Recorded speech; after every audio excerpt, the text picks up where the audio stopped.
یو سړی دی په دواړو سترګو ړوند دی او دی کافر. د دنیا علاجونه یې وکړه نه جوړېده. ښځې خیال وکړو چې راشه دا محمد صلی الله علیه وسلم ډېر لوی سړی دی، د ده څه دوايي په دې سترګو کې دې میړه ته واچوه. حضور په لاره روان دی، خو چې قدم مبارک یې کېښو د ښځې د قدم لاندې نه خاوره راواغسته او په پوړی کې راوړه. میړه ته یې وویل چې یو نوی قسم دوايي مې درته راوړه. سلایي راواغستو، یو سترګه کې ورته واچوله، په بله سترګه کې واچوله، خو چې سلایانې ترې لرې کړې چې ګوري یو یو سترګه یې دومره دومره. ښځې ته وایي دا څنګه دارو، زما خو سترګې جکې جوړې او بینا شو. ښځې ورته ویل دا د هغه چا د خپو خاوره ده چې چا ته ته شپه ورځ کنځل کوي. ویلې ښه ودرېږه. چاړه یې راواغسته او دواړې سترګې یې وویستې چې تا د دشمن د خپو خاورې ما ته په سترګو کې واچولې. خو چې سترګې یې وویستې لاندې نه نورې وشوې، چې ګاټه دې وویستو لاندې نه به بل ګاټه راووتو. آواز ورته وشو چې بدبخته تا پکې داسې رانجه اچولې دي که تر قیامته پورې ته دا خپلې سترګې وباسې نو نورې به کېږي، قیامت یې وباسې. نو مولانا روم وایي چې خاک طیبا از دو عالم بہتر است، خاک طیبا از دو عالم بہتر است، اے خنک شہر کی آنجا دل برست. اغا خاوری دخپود جناب محمد رسول اللہ د دوارو جہانو نہ بہتری دی. تو کم ازمکا چه سردار کونین خپای خدا نو داغه د خپود لاندې د خاوري چې دی د دوارو جهانو نه بهتري، نو تا پکې دار انجا چوي. عزیزانو علما لیکي چې کوم ازمکه سره چې د پیغمبر بدن لګېدلې ده هغه ازمکه د عرش معلا نه بهتره ده. هغه ازمکه دغه مسلک دی د علماء دیوبند. علماء دیوبند نن ستا په دې ملک ډېر کوڅه ډبره پیدا شي، روټي خلاص نفسونو وړاندې کړي، پردو روټو وړاندې کړي، پردی خورواګان وړاندې کړي. روټي خلاص نن وایي دا د دیوبند ملیان چې دي دا پیډان نه مني، اولیاء نه مني، پیډان نه مني. پیډان ولې نه مني؟ ته پیر پیدا کړه نو ته بیا ګوره چې مونږ یې منو که نه منو. مونږ خو پیر هغه سړي ته وایو چې هغه په میدان کې ظالم او جابر بادشاہ ته حق ویلو والای. په دې خبره پوهېږئ؟ پیغمبر فرمایلی دي افضل الجهاد کلمت حق عند سلطان جائر. لوی جهاد دا دی چې ظالم بادشاہ ته مخامخ یو حق خبره سړی وکړي. کم چې ضیاءالحق غوندې ظالم ته دعاګانې کوي هغه بزرګان دي. د اسلام شرمی ته چې څوک دعاګانې کوي هغه بزرګان. زه ذاتي طور په ایمان کې په دې زما بدی شي چې دې کوشي او ټټو دي مونږ لرا کی، دا به د سیاسي خلقو ایمانی زما نه دی. زما په دې بدی شي چې په 10 کاله کې د پاکستان نه د اسلام جنازې وېستې. په 10 کاله کې ته وګوره نن ستا ټول ملک چې دی د ډمتوب او د کنجرتوب ډیپو دی. دا میوزک سنټرې چې دي دا د کنجرتوب او د ډمتوب ډیپوان دي او که نه دي؟ هغه ورځ ما ته یو خط راغلی دی د هانګ کانګ نه، خط راغلی دی د هانګ کانګ خلقو ما ته لیکلي دي چې مولانا صاحب لوی لوی تقریرونه کوي او ستا په صوبه کې بلو پرنٹ جوړیږي. بلو پرنٹ، بلو پرنٹ ترجمه پیژنئ؟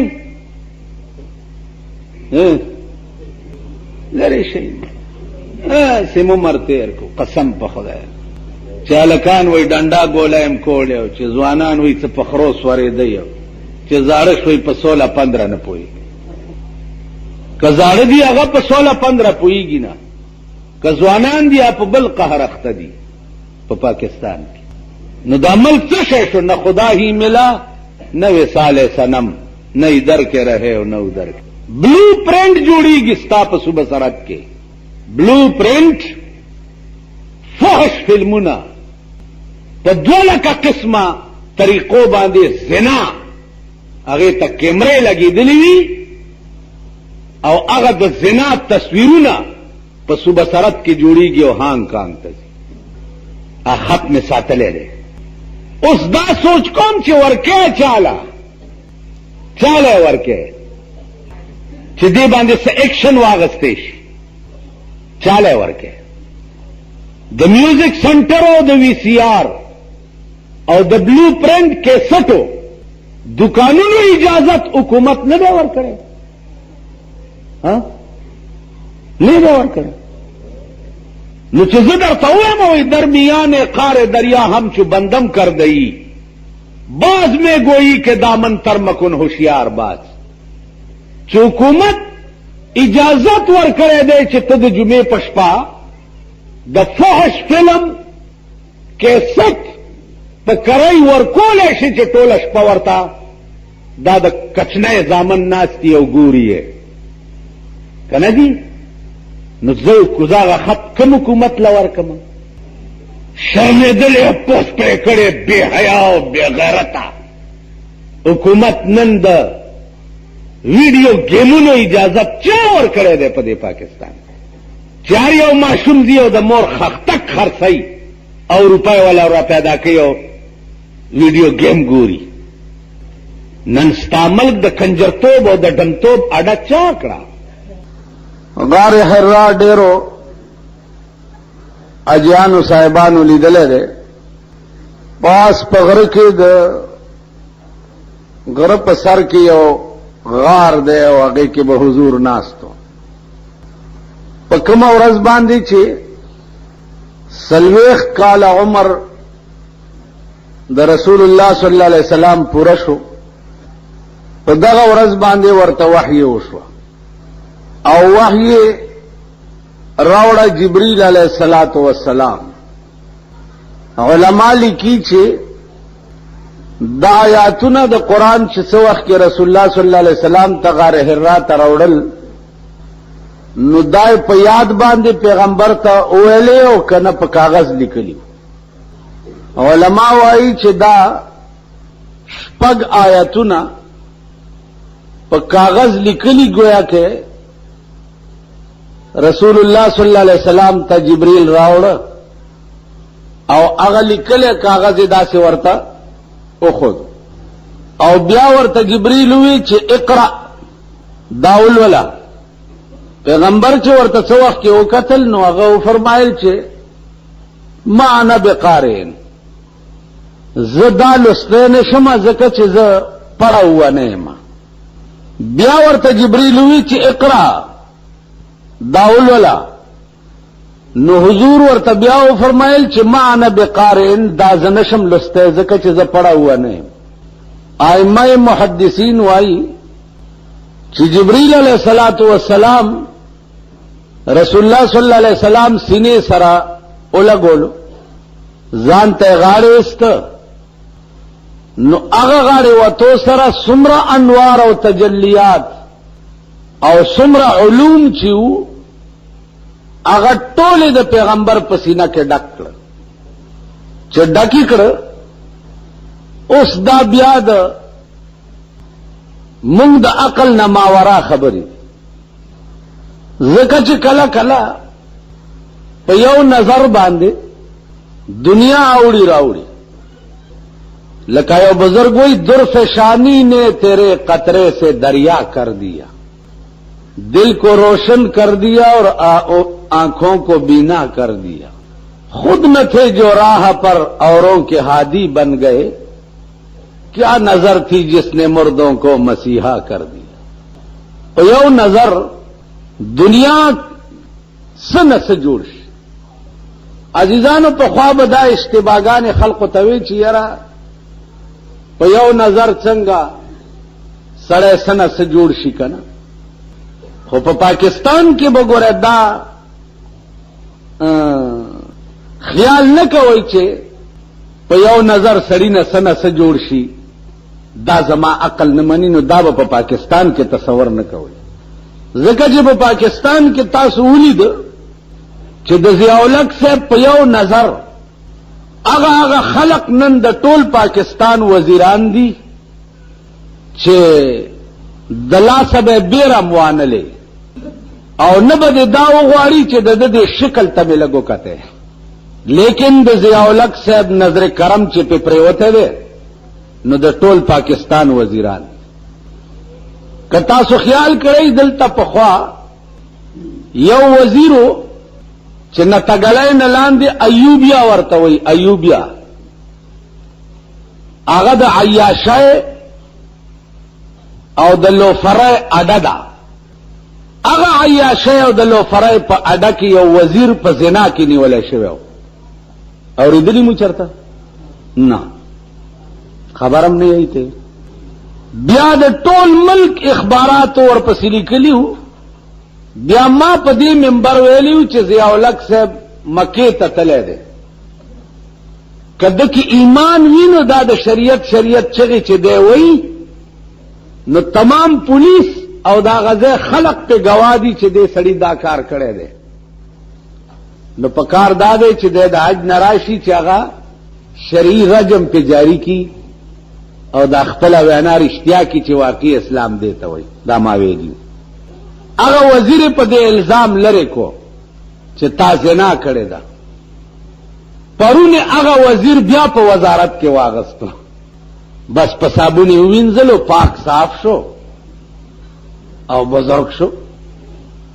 نو په پاکستان کې خو به دا تصورم نه کوئ چې په یو نظر چانه څنګه دومره لوی سړی جوړ شي. نظر کرم دی چې په چا پریوتو د نیست نه هست شي.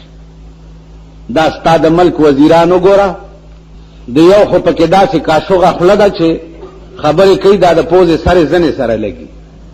عام ستا د مبارک ملک وزیر کړی دی. خلق پرون یو سړی راغی وی جی پلانی سړی له مې د کار ویلو، پلانی وزیرم ورته ټلیفون کړی خو لکتم ورته وایا مالور شاه پلانی وزیر ته په ځان سور کا او ته په هغه سورېږه. زه خدای دې کور روان که چې کور دی ور. تاسو خیال راغی عرض مې داو چې که د دنیا نظر کرم د ډیران نه سره روچت کی او د ملک وزیر اعظم جوړ کی نو د جناب محمد رسول اللہ نظر کرم کیا نظر تھی جس نے مردوں کو مسیحا کر دیا.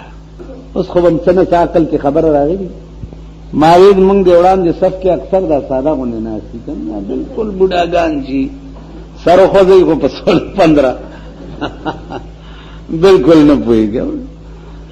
نو عرض داو چې جبریل څه وخت کې سردار کونین سینې سره ولګولو نو تمام علوم الہیه چې هغه د په سینه کې ډک کړ. بیا ورته وی چې اقرا بسم ربک الذی خلق خلق الانسان من علق. نو رسول الله صلی الله علیه وسلم مو فرمایل چې اقرا بسم ربک الذی خلق. دا رنبنی آیاتونه د قران دي چې په غار حرا کې په سلوختم کال د نبوت باندې پر رسول الله صلی الله علیه وسلم نازل دل شروع. عزیزانو بیا د جبريل سینه لګول دې پورې یو عجیب درته وایم. رسول الله صلی الله علیه وسلم سردار کونین سره روان دي، شپېتاویا صحابه دي ور سره، وبنشتا چې وبنشتا نو حضرت علی ته وایي چې وبنشتا چرته وب پیدا کول. هغه صاحب د دې غره شاته یو چینه ده، اوس درته وب راوړم. د غره شاته چې حضرت علی لاړو الته یو حبشي ولاړو مشک ډکول. چې مشکې ډکولو، نو حضرت علی ورته وایي چې پس بدو گفتند میں خانن ترا، هغه حبشي ته وایي چې تا غواړي، هغه ورته ویل څوک؟ نو دی بیا ورته وایي چې پس بدو گفتند میں خانن ترا، ای طرف فخر البشر خیر الورا، اغا فخر البشر او د ټول کائنات سردار چې دی هغه دی غواړي او دا مشک لک پکار دی او بال توړم. نو حبشي ورته وایي چې من نه دانم کیستو، زه نه پیژنم فخر البشر څوک دی، خیر الورا څوک دی، زه نه پیژنم. حضرت علی ورته بیا وایي چې ته نه پیژنې؟ وینا ورته وایي سیدو سرور محمد نور جان، سیدو سرور محمد نور جان، بہترو مہتر شفیع مجرمان، اغا ہستی دی غواړي. حبشي زه مشکم نه در کوم او زمم نه، بس حضرت رضی دی گریوان نونی ویل دا مشک بم توړې او زیبم سره د مشک حبشي راوستو د حضور مجلس ته. چې راوستو چې دا ولی ویجی ما د تاوي چې تلګ رازا غواړي دی د نه راتلو. بیا می ورته دام وی چې سیدو سرور محمد نور جان، بہترو مہتر شفیع مجرمان. بیام نه راتلو په زور مې راوست. حضور صلی الله علیه وسلم ورته فرمایل هغه بشی ته اجازه ته دا وبلګي مونږ ولګ ول جو لګوي.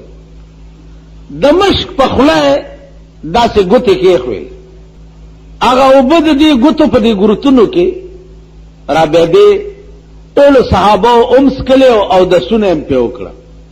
خو چې مشک داسې کو نه مشک مغه سره ډاکو.